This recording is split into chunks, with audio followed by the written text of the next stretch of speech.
Pengumuman buat angker, ngumpul anak kereta alias angker. Yuk kita bersatu merapat, kita pasang kuda-kuda, kuatkan otot kaki dan juga tangan. Karena di jam genting seperti ini, udah pasti kita harus pasrahkan berdiri, berdesak-desakan. Jasmani dan juga rohani nih harus kuat sampai stasiun tujuan. Menjadi pengumuman yang katanya nih PT Kereta Komuter Indonesia atau KCI akan mengimpor 29 rangkaian kereta untuk menggantikan KRL yang sudah beroperasi selama 15 tahun terakhir. Rencananya 10 rangkaian ini akan datang di tahun 2023 dan sisanya di 2024 mendatang. Nah, yang menjadi masalah adalah yang diimpor. Ini tuh kereta api bekas dari Jepang yang usia pemakaiannya sudah sekitar 25 tahun. Lalu layakkah Indonesia mengimpor kereta? Coba kita main data dari Badan Pengawas Keuangan dan Pembangunan atau BPKP dulu nih. Menurut badan ini, gerbong KCI masih bisa optimal. Ada sekitar 1.114 KRL aktif yang beroperasi. Ini belum termasuk 48 gerbong yang istirahat dan juga 36 gerbong yang pensiun sementara. Nah pemirsa, BPKP juga bilang nih, KCI masih mampu lah mengangkut 336,3 juta penumpang dengan 178 gerbong saja. Tapi tak dapat ditampik nih, di jam sibuk jumlah penumpang selalu melebihi kapasitas angkut. Tapi nih, KCI juga punya pembelaan data nih pemirsa. Jumlah penumpang tahunan KRL ini diprediksi akan naik dari 273,6 juta orang di tahun 2023 akan naik menjadi 344,8 juta orang di tahun 2024. Bahkan angka ini diprediksi akan terus naik sampai tahun 2025 menjadi 362 juta orang. Tanpa penggantian dan pembelian kereta baru, tingkat keterisian ini akan overload alias di atas 100%. Jadi untuk menjadi anak kereta mending impor atau enggak ya? Katanya sih Indonesia kan punya perusahaan produsen kereta sendiri. Agin Fridianto, Yulianto, Business Talk.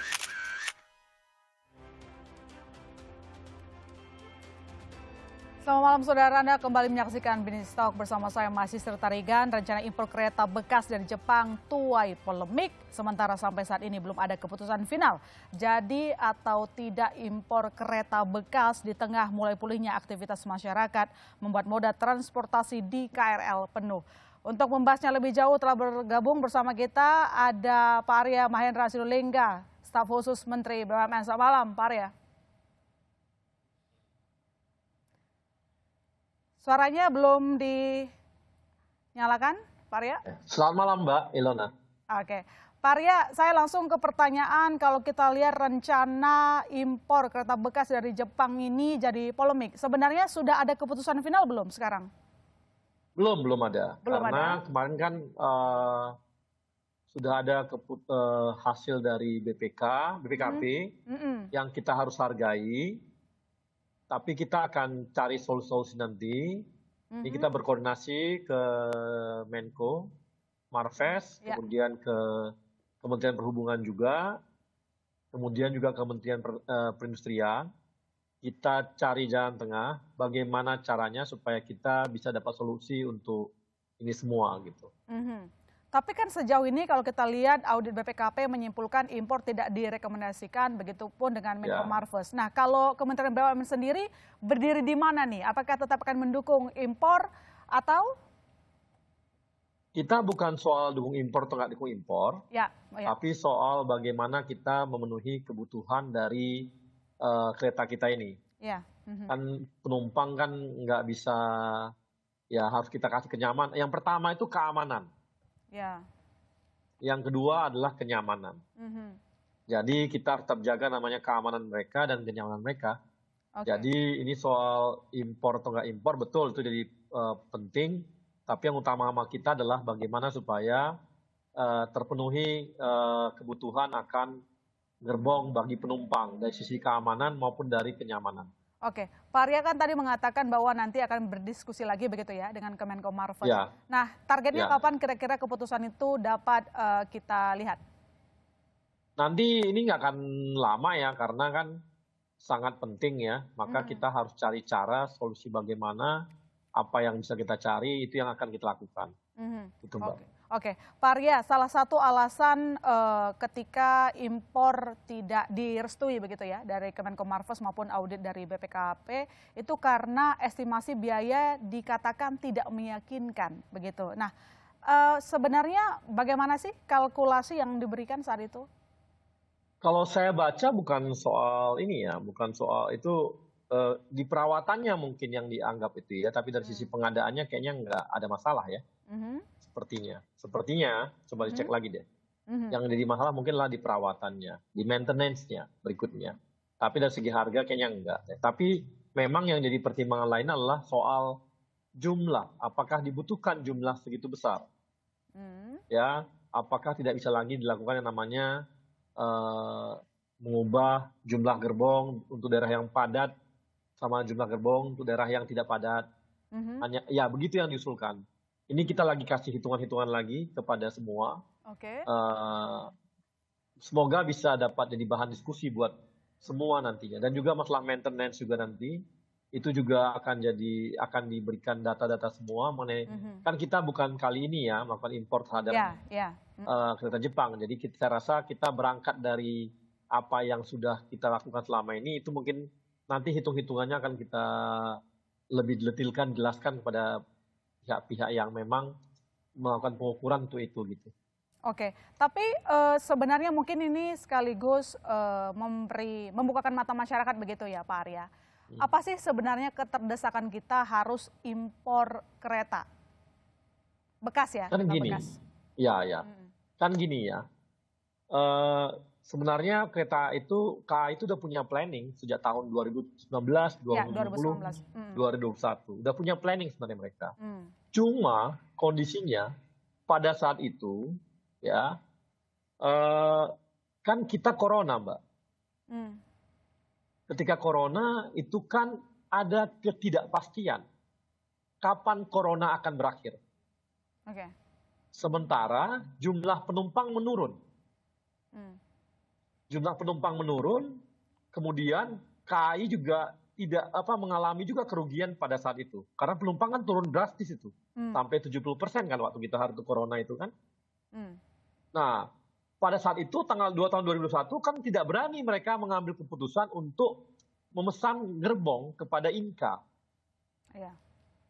Ya, nggak berani pesan gerbong pada Inka. Nah, jadi nggak dilakukan pemesanan karena apa? Satu, kita nggak tahu. Siapa yang tahu bahwa corona akan selesai tahun 2023 dicabut kemarin kan?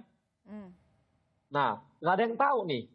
Kan kita nggak tahu apakah 2 tahun lagi, 3 tahun lagi corona masih ada nggak. Sehingga pada saat itu tidak ada namanya industri transportasi yang berani memesan alat transportasinya, penambahan. Nggak ada yang berani pesan. Maka akhirnya KAI pun nggak mesan barang itu. Nah, ke Inka untuk lokal. Nah, ternyata tahun 2023 ini ternyata udah kembali. Corona selesai. Nah, sisi lain tuh di samping corona, Mbak, karena ada naiknya BBM, itu juga terjadi namanya perpindahan moda transportasi. Yang tadinya mereka naik mobil, naik motor, mereka pindah ke kereta. Jadi jumlah penumpang kereta itu melonjak. Jadi kan ini kan bagus, artinya mereka meninggalkan kendaraan pribadinya, masuk ke kendaraan transportasi massal. Kan bagus nih. Satu sisi, corona selesai, sisi kedua, terjadi perpindahan moda oleh masyarakat. Naik langsung, Mbak. Kebutuhan itu naik, penumpang tinggi banget. Sehingga akhirnya mau nggak mau terpaksalah dilakukan pengadaan baru terhadap gerbong. Pengadaan baru, Inka-nya nggak siap. Kan nggak siap dong, karena mereka nggak dipesan jauh-jauh hari. Sehingga Inka nggak bisa mengerjakan. Jadi, lokal kita nggak punya, naik jumlah penumpang naik, corona selesai, mau nggak mau ada pilihan terpaksa kita impor karena kita nggak punya barang yang ada, gitu Mbak. Kalau kita mau merekondisi gerbong-gerbong yang ada, misalnya ada yang bisa direkondisi, ada juga yang tidak bisa direkondisi. Nah ini kan menyangkut kepada keamanan, Mbak. Kan nggak bisa juga kita main-main untuk transportasi kita, apalagi transportasi massal seperti ini, harus ada yang namanya kita hitung namanya keamanannya, gitu Mbak. Oke, nah kalau kita lihat kan memang jumlah penumpang kereta yang seperti Anda sebutkan tadi terus naik ya, terutama ketika mobilitas masyarakat itu naik. Nah, tapi yang kita lihat ini KCI sendiri itu mengatakan proyeksi pertumbuhan penumpang itu di atas 100% di peak hour. Artinya kan melebihi kapasitas yang ada begitu. Tapi kemudian BPKP mengatakan bahwa enggak kok, masih bisa, masih aman. Ini bagaimana kita merespon data yang sepertinya kok agak berbeda begitu? Nah, makanya Mbak, nanti saya rasa semuanya harus dikomunikasikan. Kami kan senang juga kemarin ada anggota DPR Komisi 6, Pak Andre Rosiade yang biasanya mengatakan mengkritisi. Tadi kan dia ikut naik kereta kemarin itu. Setelah naik kereta itu, keretanya dekat loh. Dia belum ke Manggarai. Nah, itu pasti dia kan udah merasakan. Dan akhirnya kan statement beliau keluar juga. Memang dibutuhkan penambahan kereta kan kata beliau. Tapi semua akan dibicarakan lah Mbak ya. Kan kita nggak bisa subjektif pada 1 orang, 2 orang saja. Harus benar-benar dari angka yang ada. Oke. Pak Arya, tadi kan mengatakan bahwa ini kan juga berarti tadi akan dilihat lagi, ditinjau lagi soal jumlah gitu ya. Impor kereta bekas yang dipertimbangkan. Artinya nanti bisa turun dari jumlah permintaan KCI? Saya nggak tahu Mbak, nanti kita bicarakan semua. Nanti kita akan bicarakan semua. Nah tapi sejauh ini Pak, kalau dilihat ini ada yang mengatakan bahwa dari total 1.114 unit KRL yang beroperasi masih bisa menampung seluruh total jumlah penumpang. Kalau dari hitung-hitungan KCI dan juga Kementerian BUMN ketika berkomunikasi, apakah benar adanya begitu di lapangan? Ya kan kita bisa lihat Mbak. Ya. Gini, ada juga hitung-hitungan Mbak gini. Pada tahun-tahun sebelumnya kita tuh belum sampai ke Rangkas Bitung loh. Sekarang udah ada nambah kita ke Rangkas. Oke. Ya kan? Kalau kita tarik dari Rangkas misalnya, ya Rangkasnya nggak terlayani. Misalnya contoh seperti itu, ya kan? Makanya memang ada yang dia daerah-daerah memang belum peak puncak, tapi tetap harus dilayani. Ya, tapi ada juga yang memang mau nggak mau karena pada saat peak tinggi banget. Jadi memang kombinasi-kombinasi ini akan dihitung, Mbak. Ya, kalau dihitung secara angka saja tanpa melihat jalur-jalur yang ada, mungkin kayaknya bisa. Kalau lihat misalnya gini, jumlah penumpang sekian, jumlah gerbong sekian, bisa dong, gitu ya. Benar nggak? Tapi kan ada yang namanya daerah-daerah yang nggak padat pun dia, karena kita udah buka jalur, kan tetap harus dilayani. Mau nggak mau kan gerbongnya harus dialihkan ke sana, Mbak. Tapi kalau dihitung angka-angkanya, bisa saja seperti itu kelihatan gitu. Makanya memang harus komprehensif banget hitung-hitungannya dan melihat jalur-jalur yang ada sehingga kita bisa tahu semua gitu. Oke, baik. Yang kita tahu bahwa ada 29 kereta yang akan dipensiunkan. Jika izin impor tidak diberi, apakah nanti kereta-kereta ini masih boleh dioperasikan atau tidak? Nanti dijawab Pak Arya, tetap di Business Talk, saudara.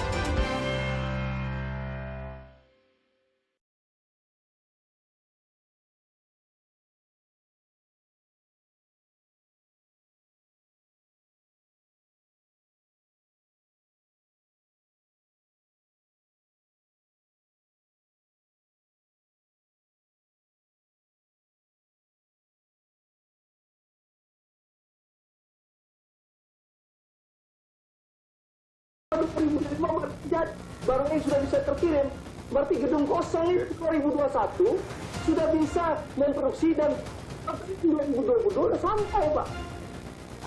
Jujur, Pak, jangan berikan informasi yang sesat dan salah ke masyarakat kalau kita hanya pengen impor gitu loh. Apakah kita chaos? Kalau kita tidak impor ini barang, apakah kita chaos? Karena impor pun itu kan sudah lewat. Kita kan biasanya chaos itu di tahun baru. Kita biasanya chaos itu kan di lebaran. Ini kan udah lewat semua kekeosan kita. Apakah memang ini soal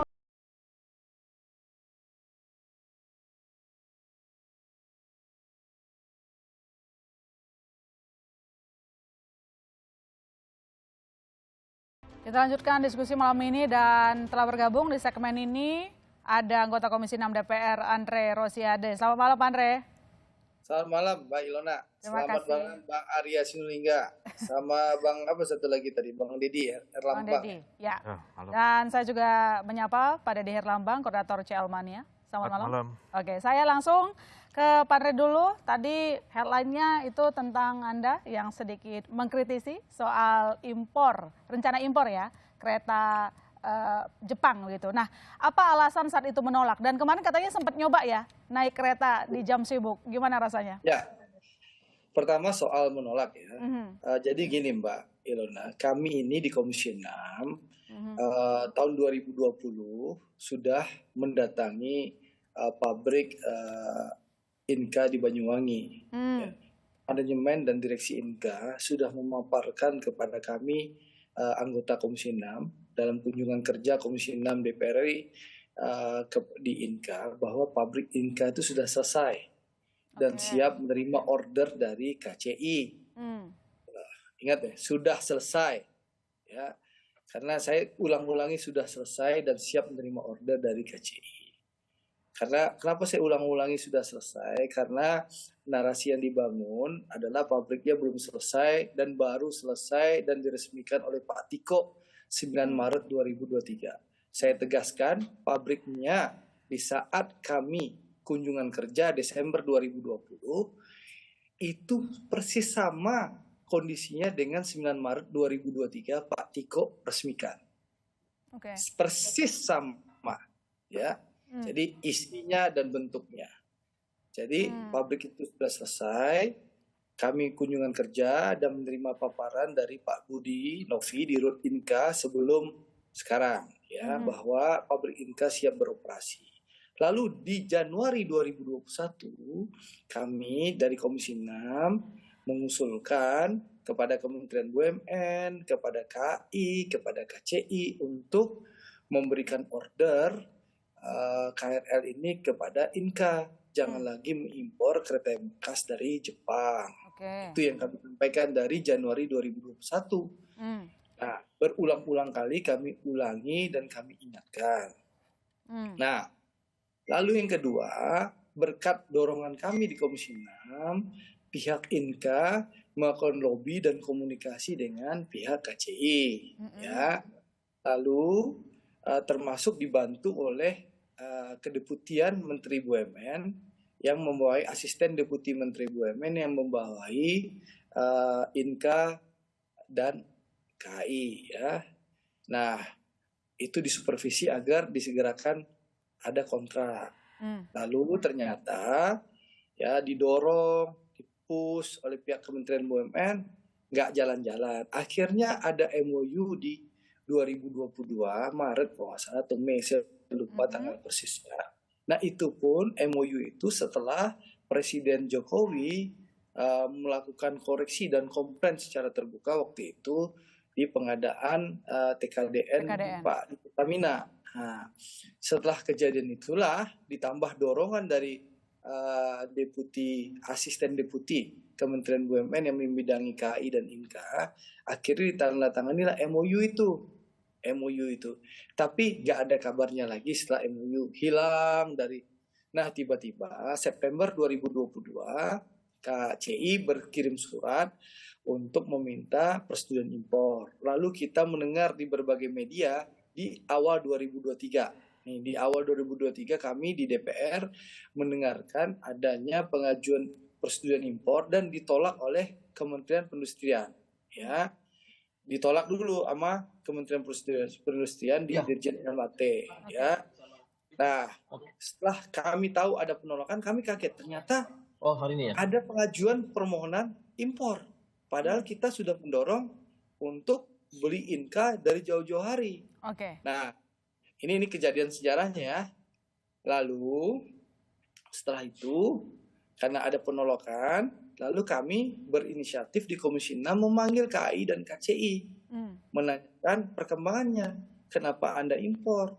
Lalu apalagi di media, kami mendapatkan dokumen setelah itu, dokumen itu ternyata KCI melakukan permohonan impor itu untuk 2023 dan 2024. Padahal di media kita baca narasi yang dikembangkan oleh pihak KCI waktu itu hanya mau impor tahun 2023. Di surat permohonannya 2023 dan 2024.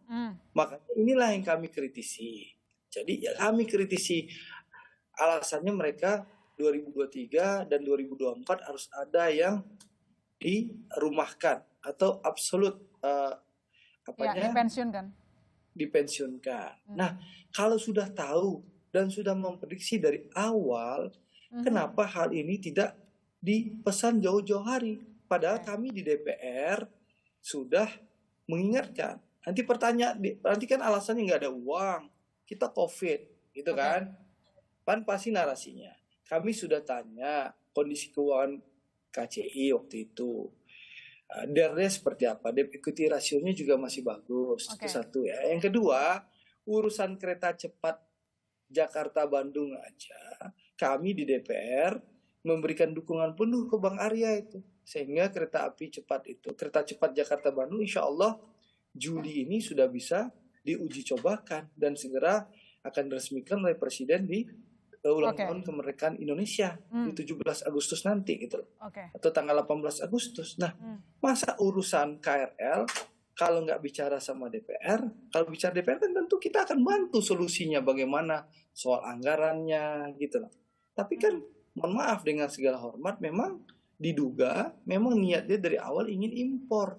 Dibikinlah narasi pabrik Inka ini baru selesai 9 Maret, Andre ini yang mengkritik nggak tahu, nggak punya otak, nggak tahu informasi, kan begitu narasi-narasi yang dibangun DPR nih nggak tahu apa-apa, orang pabriknya belum selesai, pabriknya masih tanah kosong, baru diresmikan 9 Maret, lalu Anda paksa-paksa Inka, itu narasinya. Tapi di rapat yang berapa minggu yang lalu kan sudah terjawab. Nah, dan saya tanyakan ke Dirut Inka yang baru ini, kan kebetulan Dirut Inka ini adalah Direktur KAI gitu loh. Dirut KCI yang lama itu sekarang jadi Direktur Inka juga. Gitu. Nah, itu kami lakukan pengkritisan. Nah, itu jadi terlihat bahwa pabrik itu ketahuan memang kondisi 9 Maret 2023 diresmikan Pak Tiko, Wamen 2 itu persis sama yang kami kunjungi Desember 2022. Itu 2020 ya. Itu satu. Lalu yang kedua, itu soal ini ya, kenapa nggak pesan? Itu yang kita kritik. Yang kedua, tapi saya sudah ke lapangan hari Senin yang lalu, ya, saya melihat sendiri kondisi di lapangan, ya, di jam sibuk saya naik kereta KRL dari Rawabuntu menuju stasiun Palmerah, dari Serpong menuju Palmerah untuk berkantor di DPR sesuai dengan aspirasi teman-teman anak kereta, netizen angker yang memberikan masukan ke saya, Pak Andre lihat langsung kondisi lapangan. Saya naik kereta jam 6.21 ya naiknya nih. Nah, saya memang menyaksikan dengan mata kepala saya sendiri bahwa untuk masuk kereta ya, kan katanya gerbong nggak boleh karena gerbong itu nama untuk barang. Saya masuk ke rangkaian KRL itu dibuka itu untuk masuk itu saya sangat sulit. Saya paksain, nah ini pintu yang itu penuh sekali. Saya menerobos masuk dan saya berdiri ya. Dan memang begitu padatnya, ya. Ada 5 stasiun yang saya lewati. Setiap stasiun yang saya lewati ada penumpang yang turun, tapi juga ada penumpang yang naik. Jadi sampai Palmerah tuh padat sekali dan memang ya kayak cendol orangnya. Jadi itu di sini Anda mengkritisi manajemennya, begitulah ya. Karena sebelumnya sudah diminta bahwa KCI harusnya pesan ke Inka, begitu. Coba saya ke Pak Arya. Pak Arya, kalau Pak Andre mengatakan bahwa ini sih dari awal memang cita-citanya mau impor sebenarnya, karena sebenarnya si Inka ini sudah siap untuk menerima orderan dari KCI. Jawaban Anda? Saya cukup kasih data aja. Baik. Ya, semester 1 tahun 2022, ya, KRL itu baru mencapai 5% dari total penumpang sebelum pandemi 2019. Ya, jadi tahun 2019 itu semester satunya tahun 2019 itu sebanyak 163 juta yang naik KRL. Tahun 2022 nih. Ya.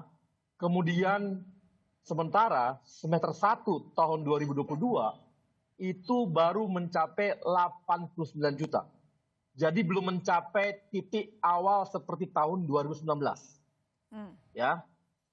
Saya kalau Inka saya nggak mau, itu nanti soal pabrik saya nggak ngomong tentang pabrik.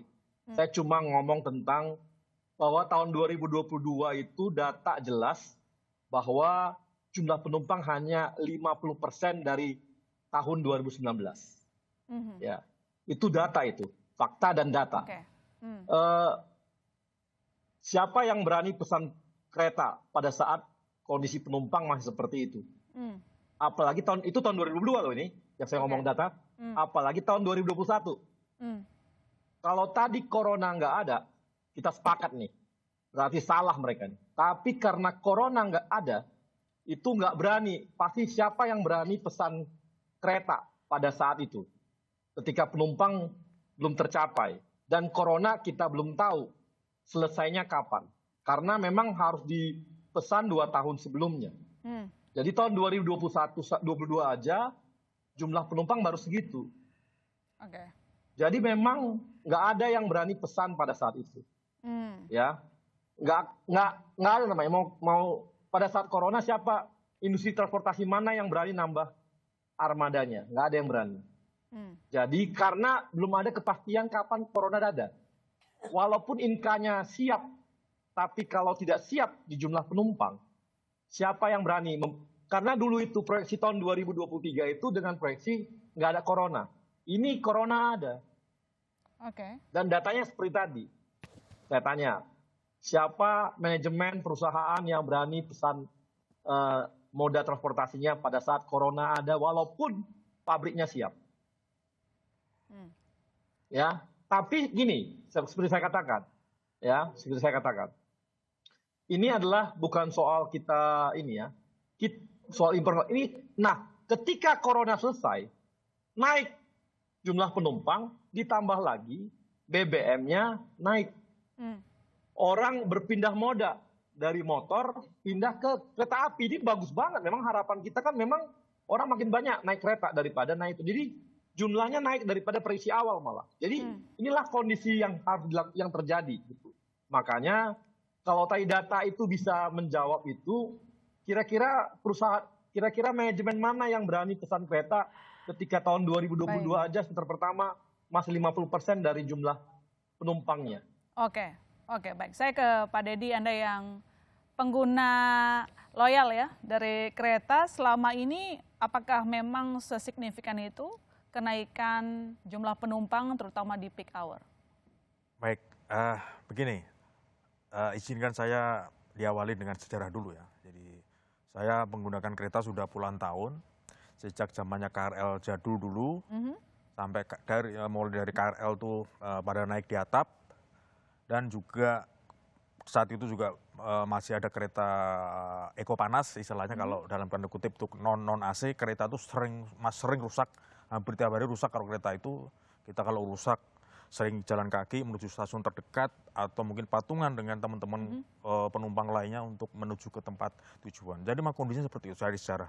Nah, sekarang 2013 ke atas ke sini kondisinya sudah lebih baik. Ya, ada sterilisasi stasiun, lalu juga pentarifan juga, tarifnya juga tarif progresif mulai tapping 25 kilo pertama, lalu juga berikutnya 10.000. Nah, ini kan yang kita harapkan.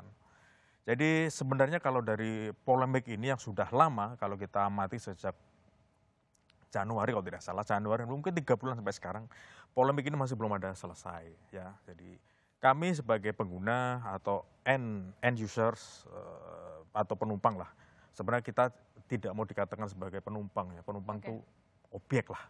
Kita ingin disebut sebagai pelanggan, customer, jadi lebih ke subjek, ke memanusiakan pelanggan itu juga. Jadi sebenarnya bagi kami itu tidak mempermasalahkan TKDN ya, TKDN entah itu TKDN berapa persen berapa itu urusan Baik. Perindustrian ya. Tapi yang jelas kami sebagai penumpang itu harus masalah itu harus disampingkan dulu, karena dalam kami sebagai pengguna demand juga sudah ada.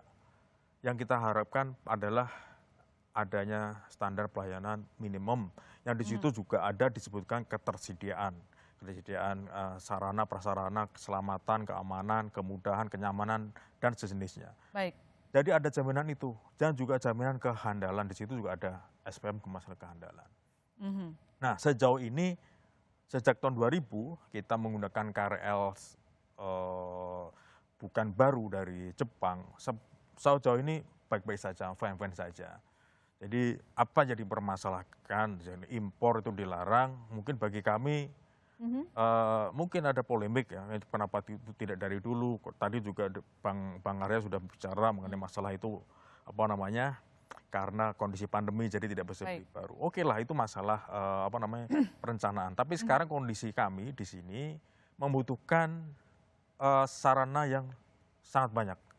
Karena kecenderungan kami untuk menggunakan sarana angkutan umum itu jauh nanti akan lebih banyak. Karena setiap hari jalan itu selalu macet kan. Jadi masyarakat ingin menggunakan angkutan umum. Apalagi target dari Kementerian Perhubungan kalau tidak salah itu di tahun 2025 itu mentargetkan ada sekitar 2 juta penumpang harian. Jadi kita pernah mencapai puncak itu di tahun 2018 itu 1,2 juta lebih penumpang harian. Terus 2019 mulai turun, terus 2020 tidak sempat naik, malah pandemi akhirnya turun-turun sampai sekarang kita mau berangkat naik. Jadi kami harapkan memang justru ketersediaan sarana ini harusnya diperbanyak. Jangan dengan alasan belum sampai 100%. Loh, seharusnya ini kan ditambah. Kenapa harus dibatasi 100%? Supaya penumpang lebih senang, lebih semangat lagi untuk menggunakan angkutan umum khususnya yang penting kenyamanan itu yang diinginkan oleh penumpang. Nanti kita lanjutkan boleh lagi. Saya usul, boleh saya komentar? Singkat aja, Mas Andri, atau nanti deh setelah jeda ya kita kembali saudara tetap di Business Talk. Ya. Ya.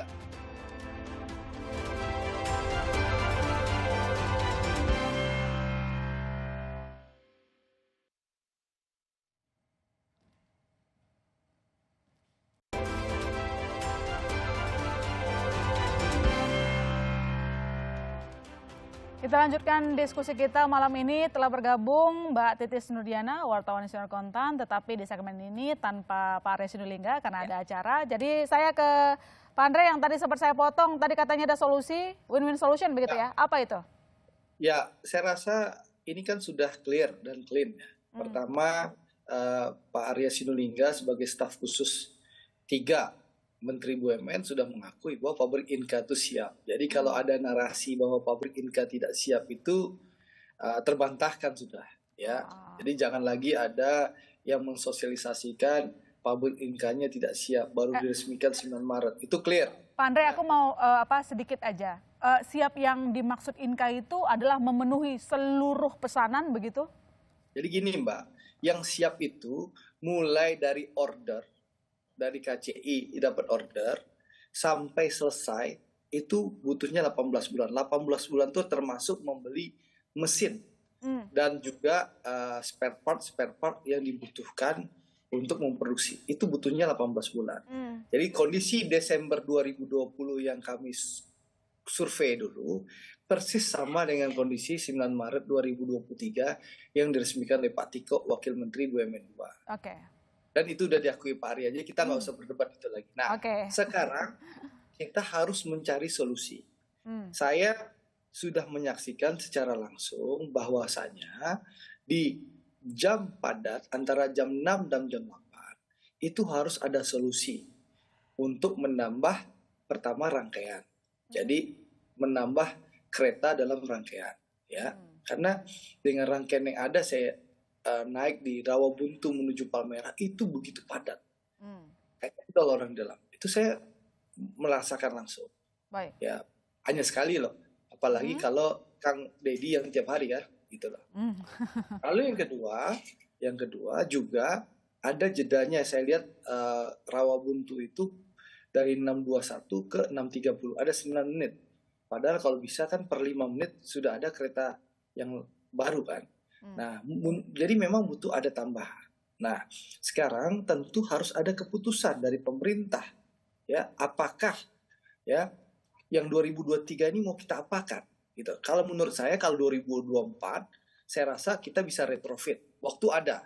Ya, kalau mau dilakukan sekarang, insya Allah kita bisa Uber pertengahan tahun 2024 retrofit selesai. Ya, kalau mau sekarang ya masih bisa kalau untuk 2024. Nah, 2023 ini seperti apa? Tentu harus ada keputusan dari pemerintah, ya. Bagaimana arahnya pemerintah? Ya, kalau saya sebagai anggota DPR sudah datang ke lapangan, sudah menyaksikan langsung ke lapangan. Memang untuk jam padat kita harus cari solusi, menambah rangkaian dan juga menambah jadwal. Nah, itu satu dari kereta. Yang kedua, kepadatan di stasiun itu juga harus diberikan solusi. Saya memang belum ke Manggarai ya, karena di Manggarai itu saya lihat dari rekaman yang menumpuk itu. Yang itu kan keluarnya pun susah ya. Nanti biar Kang Deddy yang menjelaskan. Di Palmerah saja untuk keluar stasiun, saya sampai di stasiun Palmerah itu 6.45. Untuk keluar stasiun, ya meskipun tertib ya dan padat, itu butuh waktu. Dari 6.45 saya ngantri untuk tapping, lalu nyebrang sampai masuk pintu gerbang DPR yang di dekat halte busway itu butuh 6.45 sampai 6.56. Berarti butuh waktu 11 menit sampai keluar dan nyebrang dan dekat halte masuk gerbang DPR. Itu pun padat. Tapi alhamdulillah petugas KCI sangat rapi bekerja, itu saya apresiasi. Lalu juga pelanggan dan angker ini, The Commuters ya kalau nggak salah. Ya, The Commuters ya Kang Deddy namanya. Ya boleh, namanya banyak. Namanya banyak. Nah, kalau tadi kemarin saya dengar di kereta, dia KCI manggil The Commuters ya. Commuters. Nah, bisa seperti itu. Ya, saya dengar di suaranya itu. Kan saya nonton layar tancap di dalam gerbong itu. Untuk alihkan situasi rasa padat itu, saya lihat layar itu, TV-nya. Nah, jadi ini banyak hal yang harus kita benahi. Bukan hanya tambahan rangkaian, juga tambah jadwal, juga stasiun yang begitu padat, yang bagaimana kalau kita lihat. Oke, suaranya hilang, Pak Andre. Masa sih hilang? Oke, udah muncul. Sekarang saatnya pergi ke Manggarai, ke Tanah Abang. Nah, berarti kan masalahnya bukan hanya di atas kereta yang begitu padat, tapi keluar di stasiunnya juga bermasalah kan, begitu padat. Bahkan ada yang nggak ada eskalatornya, harus naik tangga, turun tangga, begitu kan. Ini PR yang banyak harus kita benahi, karena memang moda transportasi massal ini kan masa depan. Gitu. Karena satu negara maju ini kan, untuk menuju negara maju kita harus mempersiapkan transportasi massal seperti itu. Nah, untuk itu saya mengusulkan kepada pemerintah untuk segera mengambil keputusan. Kalau saya nih, usulan saya, 2024 kita masih keburu untuk retrofit. Kita lupakan impor. Tapi 2023, seandainya pihak KCI ya tidak mampu mengatasi kondisi di lapangan, saya sudah sampaikan ke Pak Suryawan, PLT di KCI, apa mungkin kita melakukan rekayasa, saya bilang. Saya udah usulkan, saya udah telepon kepada Dirut KCI untuk meningkatkan kapasitas pelayanan di Jabotabek. Apa mungkin misalnya yang Bandara Suta kan sepi, mungkin nggak kita pindahkan keretanya ke Jabodetabek. Lalu apa mungkin yang Jogja Solo yang agak sepi kita geser juga. Ini saya sudah usulkan, saya minta pihak KCI melakukan rekayasa. Kalau memang tidak mungkin, ya tentu mau tidak mau untuk 2023, kalau memang dibutuhkan impor, ya kita duduk bareng bersama-sama demi kepentingan pelanggan, customer. Tapi untuk 2024 saya tegas, waktu masih ada, nggak bisa impor. Kita retrofit. Menolak impor begitu. Saya ke 2024 ya. 2024. Tapi 2023 mungkin kita perlu mencari solusi. Kalau tidak bisa rekayasa, maksudnya rekayasa itu memindahkan Bandara Suta, Jogja Solo, nggak bisa juga Baru. ya mungkin nggak mau kita. Kalau terdesak begitulah ya. Kita cari solusi yang terbaik lah. Bagaimana peningkatan pelayanan bukan soal keras-kerasan, tapi solusi yang terbaik bagi pelanggan. Ya, tentu itu yang kita inginkan, solusi terbaik bagi semua. Dan pemerintah harus mengambil keputusan, bukan membiarkan keributan di media sosial. Oke, gitu. Baik. Itu harapan kita. Baik, itu harapan kita juga. Pemerintah itu digaji oleh rakyat untuk ngambil keputusan, jangan mingkem aja gitu loh. Nah, itu penting. Baik. Kritik kelamaan ngambil keputusannya gitu. Oke, kelamaan keputusan. Saya ke Pak Dedy, begitu Pak Dedy sebagai pengguna kereta sebenarnya mikirin nggak sih impor itu, musingin nggak hal itu sebenarnya? Baik, terima kasih. Saya juga terima kasih sama Bang Andri tuh karena sudah mau naik kereta api dari Rawabuntu turun di Palmerah. Tapi harapan saya Bang, turun di mana Tanah Abang, transit sampai Manggarai. Itu baru merasakan benar-benar naik KRL itu Bang maksudnya. Lautan manusia nanti, ya dari sana. Betul sih. Nanti kita atur jadwalnya. Oke, siap. Kalau perlu nanti bisa saya dampingin itu ke sana. Boleh. Nanti kita atur Kang Dedy. Tapi sebagai pengguna kereta gimana? Musingin nggak sih antara itu kereta mau impor atau nggak impor? Ya, seperti saya sampaikan tadi di awal, sebenarnya bagi kami angker atau istilahnya the commuters itu sebenarnya juga tidak peduli sebenarnya, tidak peduli. Yang penting nyaman gitu ya. Betul, mau impor atau tidak impor, yang penting itu ada ketersediaan, kehandalan, kenyamanan misalnya. Kalaupun misalnya ada pun kalau rusak terus juga buat apa juga. Oke. Seperti itu, yang penting ada ketersediaan, ada dan handal. Itu yang penting. Jangan sampai ya maaf ya, mungkin sejarah juga justru PT dulu masih divisi ya, dulu masih divisi, lalu juga KCJ dulu sebelum ada KCI dulu juga pernah beli baru dari Inka, tapi ternyata bermasalah untuk seri PN Holek itu tahun 2000-an ya, 2001 di PN Holek. Lalu kereta juga ada kereta hibah dari Jerman baru juga dibuat di mana? Di Inka. Tahun 2010-2011 itu juga problem, juga bermasalah. Itu baru semua, 100% semua baru. Itu justru bermasalah. Justru dengan bermasalahnya itu mengganggu perjalanan kereta semuanya. Oke. Jadi dengan satu masalah, 1 menit saja masalah itu nanti mengganggu berjam-jam perjalanan kereta. Yang penting ada keretanya, tapi juga berkualitas, begitu ya. Kehandalan Baik. Juga. Baik, saya ke Mbak Titis. Mbak Titis, sebuah polemik gitu ya, kendaraan yang jadi andalan begitu ya, terutama penduduk ibu kota begitu. Kalau dilihat dari kesimpulan kita di awal, kalau Pak Andre menekankan sekali lagi, ini bisa ini sebenarnya si Inka yang produksi begitu. Harusnya nggak usah beli lah begitu. Ada berat di situ soal TKDN begitu. Kita gimana sikapnya? Malam Pak Andre. Jadi dari diskusi tadi sebetulnya kan bilang kalau DPR meyakinkan bahwa Inka siap memproduksi, tapi sejumlah fakta yang tidak bisa kita lupakan bahwa sudah 2 kali Inka itu melakukan banyak ini ya kereta Jerman, terus yang baru ternyata bermasalah yang sekarang justru dikandangkan. Sebetulnya bagi masyarakat ibu kota, moda transportasi bernama KRL ini itu sudah menjadi kebutuhan yang memang menjadi moda utama dan ini kan sebetulnya menarik. Di tengah kita ingin mengurangi konsumsi BBM, di tengah kita keinginan pemerintah untuk mengurangi menggunakan mobil pribadi dengan kendaraan umum, maka kereta bagi masyarakat ibu kota, bagi komuter itu menjadi kebutuhan yang memang tidak terelakkan. Artinya itu menjadi pilihan yang sangat benar-benar masuk akal. Nah, masalahnya adalah tadi ketika di peak hour itu di atas 100% loh. Artinya kebutuhan itu mendesak. Tadi sebetulnya menarik bahwa Pak Andre bilang bahwa tahun 2023 mari duduk bersama-sama. Kebutuhannya berapa? Mungkin nggak sih dialokasikan kereta dari bandara, terus kemudian dari kereta-kereta lain untuk dialokasikan. Tapi jangan lupa Pak Andre bahwa kalau tadi Pak Andre mencoba dari Rawabuntu ke Palmerah membutuhkan setiap jedanya hampir 10 menit gitu kan.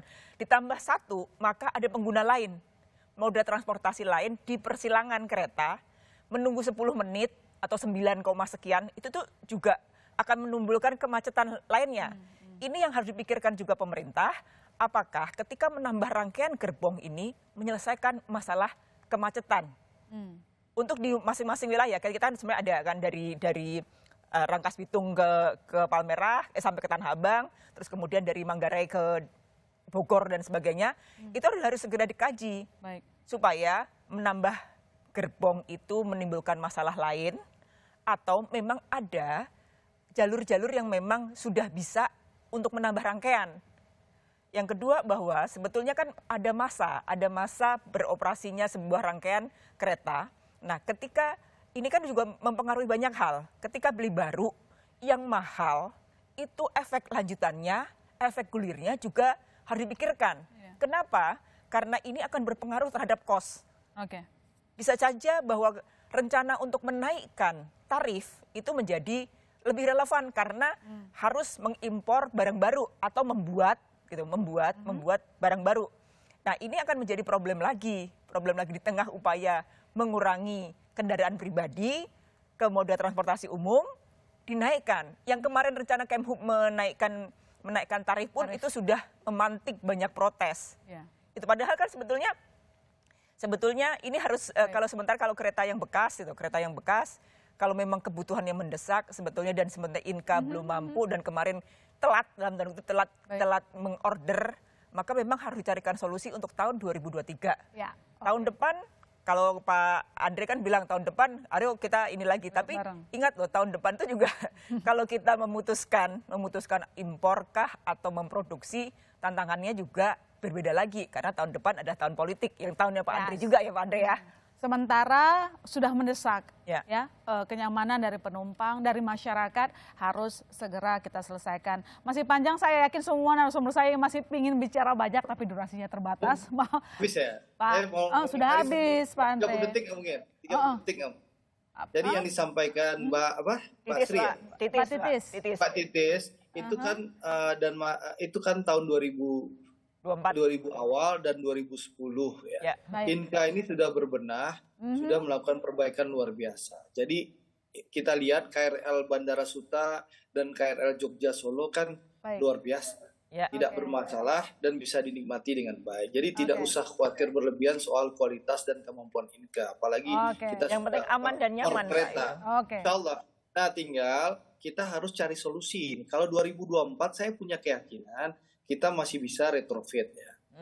Tapi tinggal 2023 nih, harapan saya diskusi ini bukan hanya kita saja yang menyaksikan, tapi pemerintah, pemangku kepentingan harus segera rapat menyelesaikan. Ini membuat kan keputusan polemik ini ngambil keputusan BPKP-nya. Baik. Kementerian Perindustrian begini. Harapan, Nah, DPR begini. Ayo dong, pemerintah duduk bareng putusin, jangan lama-lama. Sudah menangkap poinnya. Jadi DPR sekarang udah mendukung. Baik, Pak Andre.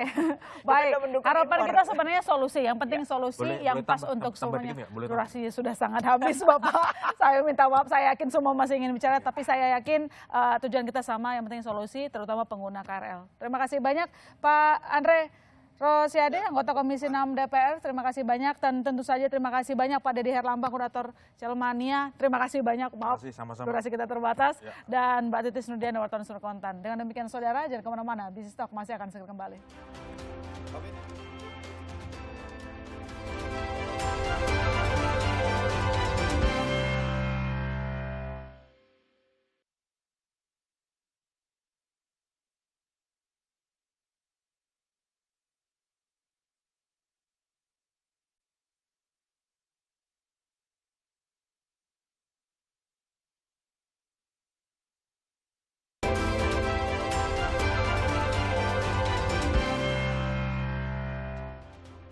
Ya, saudara, jumlah pengguna kereta terus naik, namun jumlah ketersediaan kereta diragukan bisa menampung semua jumlah penumpang yang naiknya cukup signifikan. Kita tunggu solusi, regulator dan juga perusahaan duduk bareng untuk menentukan nasib kenyamanan angker. Saya masih Tarigan, sampai jumpa Selasa depan.